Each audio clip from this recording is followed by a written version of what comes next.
구독, 좋아요 눌러주시면 영상 제작에 큰 도움이 됩니다. 안녕하십니까, 이진천 목사입니다. 자, 오늘 여러분들과 함께 나눌 주제는 되돌아보는 선교에 대한 주제입니다. 우리가 어떻게 선교사로서 준비를 해야 하고, 또 앞으로 우리가 어떤 모습으로 이제 선교에 대한 일들을 생각해야 할지에 대해서 같이 나눠볼 수 있는 시간이 되어지길 바랍니다. 먼저 여러분들과 함께 이야기하고 싶은 것은 선교가 열정만으로 되는 것은 아니라고 하는 점입니다. 과거에는 열정 하나만으로 선교를 떠난 적이 있습니다. 물론 그들은 많은 시행착오로 인해서 목숨을 잃는 경우가 많이 있었죠. 물론 그것이 주님을 위한 것이라고 생각했고, 또 그것을 순교라고 말하지만 개인적인 생각으로는 조금만 잘 준비를 했더라면 보다 지혜롭게 선교의 일을 잘 감당하고 또 훌륭한 결실을 맺을 수도 있었을 거라고 생각을 합니다. 선교사로서 부르심에 대한 응답이나 그리고 열정이라는 것은 가장 중요한 것일 수 있습니다. 그것은 분명히 선교의 동기를 제공해 줄 수 있는 것이기도 하죠. 그렇지만 그 일을 위한 충분한 준비가 동반되지 않는다면 저는 반드시 실패할 수밖에 없다고 생각을 합니다. 우리가 열정만 가지고 모든 것을 할 수 없다는 것을 꼭 기억했으면 좋겠습니다.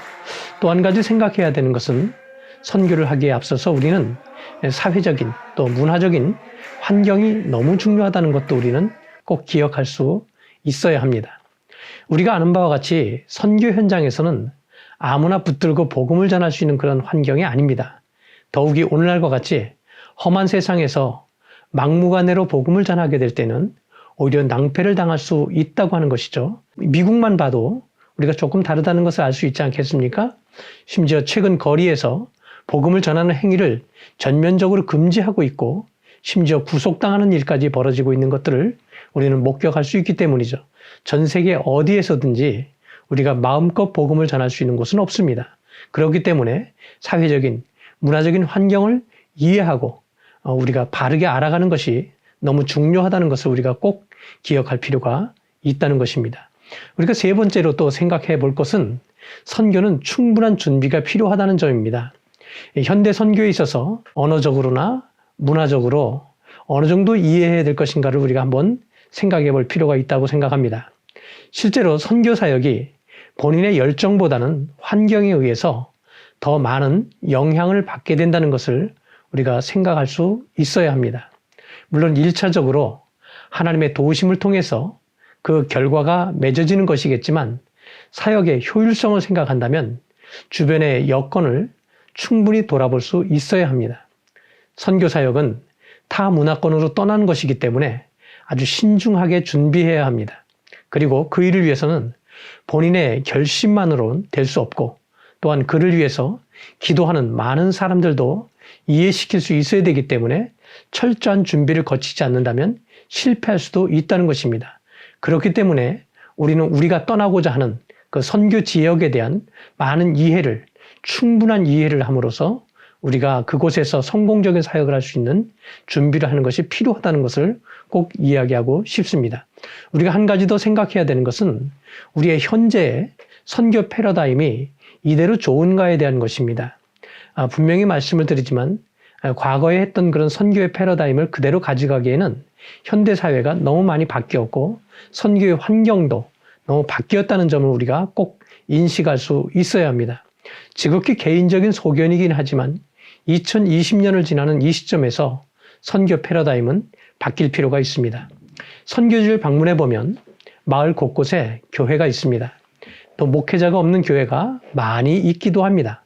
그동안 한국 교회와 선교사들은 현지에서 많은 교육을 통해서 목회자를 또 양육하기도 하고 교회를 세우는 일에 힘써왔습니다. 그 일에 많은 열매를 거두었다고 말할 수도 있습니다.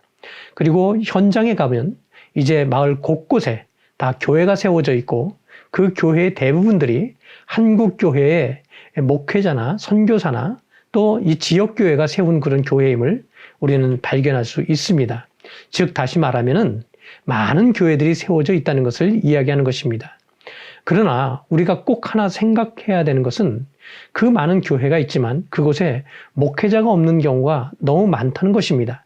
현장을 방문해 보면 그곳에 교회는 있지만 목회자가 없어서 그들이 말씀에 갈급해 하고 있는 그런 경우들이 많이 있다는 것이죠.